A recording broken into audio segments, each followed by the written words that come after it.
Welcome to kitchen spark. இன்றைக்கி நம்ம கிச்சனில் என்ன பார்க்க போகிறோன்னு கேட்டிங்கன்னா, நாம் இன்றைக்கி ஒரு பிரேக்ஃபாஸ்ட் ரெசிபி தாங்க பார்க்க போகிறோம். ரொம்ப சிம்பிளாக சீக்கிரமாக செஞ்சு முடிக்கக்கூடிய ரெசிபி இது. என்னன்னு கேட்டிங்கன்னா, கோதுமை மாவு ரவா அடை தாங்க செய்ய போகிறோம். சட்டுன்னு ரெடி பண்ணிடலாம் கோதுமை மாவு ரவா அடையை. அது எப்படி செய்யலான்னு பார்க்கலாம்.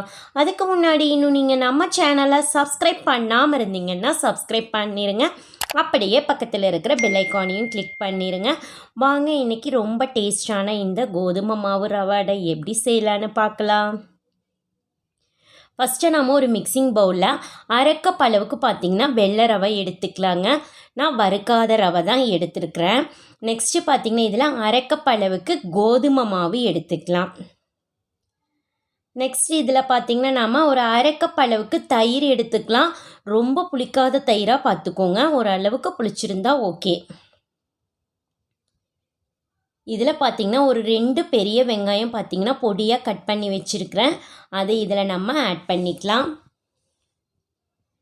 நெக்ஸ்ட்டு பார்த்திங்கன்னா காரத்துக்கு ஏற்ப ஒரு 4 பச்சை மிளகாய் நல்லா பொடியாக கட் பண்ணியிருக்கிறோம். அதையும் இதில் நம்ம ஆட் பண்ணி விட்டுறலாம். நெக்ஸ்ட்டு இஞ்சி பார்த்திங்கன்னா நல்லா சீவி எடுத்து வச்சுருக்கிறேன். ஒரு துண்டு அளவுக்கு இஞ்சி எடுத்துக்கிட்டால் ஓகே. பாருங்கள், அதுவும் ஆட் பண்ணிடலாம். ஒரு கொத்து அளவுக்கு கருகாப்பிலையில பொடியாக கட் பண்ணி ஆட் பண்ணிக்கலாம். அதே மாதிரி கொத்தமல்லியும் பார்த்திங்கன்னா கொத்தமல்லி தழவும் நல்லா பார்த்திங்கன்னா பொடியாக கட் பண்ணி ஆட் பண்ணிக்கணும். அவ்வளோதான். இதில் பார்த்திங்கன்னா நெக்ஸ்ட்டு நாம் ஒரு டீஸ்பூன் அளவுக்கு பெருங்காயத்தூள் எடுத்துக்கலாம். அப்புறம் ஒரு டீஸ்பூன் அளவுக்கு பார்த்திங்கன்னா மிளகாத்தூள் எடுத்துக்கிறேன். நீங்கள் தேவைக்கேற்ப எடுத்துக்கோங்க. காரம் எவ்வளோ வேணுமோ அவ்வளோ எடுத்துக்கோங்க. நெக்ஸ்ட்டு தேவையான அளவு பார்த்திங்கன்னா உப்பு எடுத்துக்கலாம். அவ்வளோதாங்க.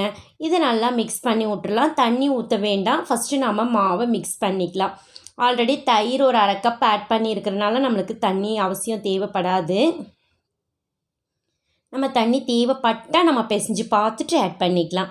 பாருங்கள், தண்ணி நம்மளுக்கு தேவைப்படல, அளவாக இருக்குது, நம்மளுக்கு கரெக்டாக இருக்குது. பாருங்கள், தயிரே அடைக்கி இந்த பக்குவம் தான் நம்மளுக்கு கரெக்டாக இருக்குங்க. என்ன பக்குவம்னு கேட்டிங்கன்னா, நீங்கள் உருண்டைகளாக உருட்டி எடுக்கிறப்ப பார்த்திங்கன்னா உங்களுக்கு உருண்டைகள் உருண்டு வந்துச்சுன்னா உங்களுக்கு அடைக்கி மாவு கரெக்டாக பக்குவம்னு இருக்குன்னு தெரிஞ்சுக்கலாம். பாருங்கள், இப்போ கரெக்டாக இருக்குது நம்மளுக்கு. ஸோ நீங்கள் தண்ணி ஆட் பண்ண அவசியம் இல்லை. தயிரே நம்மளுக்கு கரெக்டாக இருக்குது. இப்போ நம்ம அடைக்கி மாவு ரெடி பண்ணியாச்சுங்க. நெக்ஸ்ட் அடை தட்டணும்ல, தட்டிக்கலாம். பாருங்கள், நான் வாழை இலையில் எண்ணெய் போட்டு வச்சுருக்கிறேன். இதில் நாம் தட்டி எடுத்துக்கலாம். சப்போஸ் நீங்கள் வாழை இலை இல்லைன்னா ஒரு கவரில், பிளாஸ்டிக் கவரில் லைட்டாக எண்ணெய் போட்டுட்டு தட்டி எடுத்திங்கனாலும் உங்களுக்கு வந்துடும். பாருங்கள், நல்லா ரவுண்ட் ஷேப்பில் இந்த மாதிரி நம்ம தட்டி எடுத்துக்கலாம். இப்போ பார்த்திங்கன்னா இந்தளவுக்கு திக்னஸ் இருந்தால் உங்களுக்கு கரெக்டாக இருக்கும். பாருங்கள், ரொம்ப திக்காக இருந்தாலும் உங்களுக்கு வேகாது. ஸோ கரெக்டாக இருக்குது இந்த திக்னஸ் உங்களுக்கு. பாருங்கள், நல்லா ஒட்டாமே வந்துருச்சு. இதே மாதிரி நம்ம இருக்கிற மாவு எல்லாத்தையும் தட்டி எடுத்து வச்சிட்டிங்கன்னா உங்களுக்கு போடுறதுக்கு ரொம்ப ரொம்ப சுலபமாக இருக்குங்க. பாருங்கள், நான் இன்னொரு அடைக்கும் நான் தட்டி காட்டுறேன் உங்களுக்கு. லைட்டாக நான் நல்லெண்ணெய் போட்டிருக்கேன். நல்லெண்ணெய் போட்டிங்கன்னா அடைக்கு கொஞ்சம் நல்லா வாசனையாக இருக்கும். இப்போ தட்டிக்கலாம்.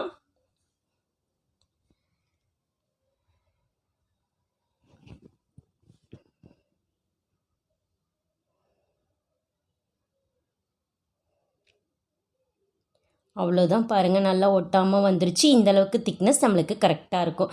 பாருங்கள், நெக்ஸ்ட்டு சுட்டுக்கலாம் அடைய. நான் ஒரு இரும்பு தோசைக்கல் தான் வச்சுருக்கிறேன். இப்போ பார்த்திங்கன்னா கல் நல்லா காஞ்சி வந்துருச்சுங்க.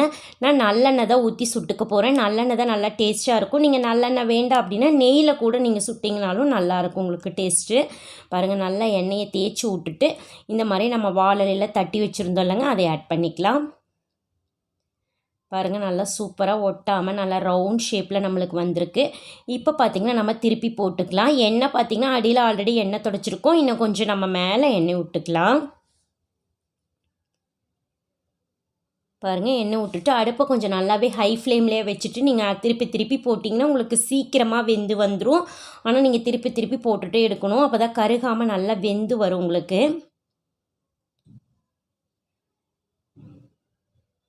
அடைக்கு கொஞ்சம் எண்ணெய் அதிகமாக இருந்தால் தான் சாப்பிட்றதுக்கு உங்களுக்கு கொஞ்சம் டேஸ்ட்டாக இருக்குங்க. பாருங்கள், நல்லா திருப்பி திருப்பி போட்டுக்கோங்க. 4-5 டைம் நல்லா திருப்பி திருப்பி போடணும் உங்களுக்கு. அப்போ தான் நல்லா வேகும். பாருங்கள், இப்போ நல்லா வெந்து கலர் கொஞ்சம் நல்லா சேஞ்ச் ஆகி வந்துருச்சு. பாருங்கள், அவ்வளோதாங்க, நம்மளுக்கு கோதுமை மாவு ரவா அடை ரெடி ஆகிடுச்சு பாருங்கள். ரொம்ப சீக்கிரம் ரெடி பண்ணக்கூடிய ஒரு ரெசிபி.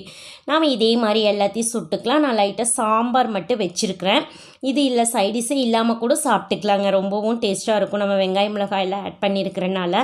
ஸோ நீங்களும் ஒரு முறை இந்த மாதிரி பிரேக்ஃபாஸ்ட்டுக்கு பார்த்தீங்கன்னா நீங்கள் ரவா அடை ட்ரை பண்ணி பாருங்கள். ஈவினிங் ஸ்நாக்ஸாகவும் நீங்கள் இது எடுத்துக்கலாம். ரொம்பவும் சூப்பராக இருக்குங்க. ட்ரை பண்ணி பார்த்துட்டு எப்படி இருக்குதுன்னு மறக்காமல் கமெண்ட் பண்ணுங்கள். உங்களுக்கு இந்த வீடியோ பிடிச்சிருந்ததுன்னா உங்கள் ஃப்ரெண்ட்ஸுக்கெல்லாம் ஷேர் பண்ணுங்கள், லைக் பண்ணுங்கள். மறக்காமல் கிச்சன் ஸ்போக் சேனலுக்கும் சப்ஸ்கிரைப் பண்ணுங்கள்.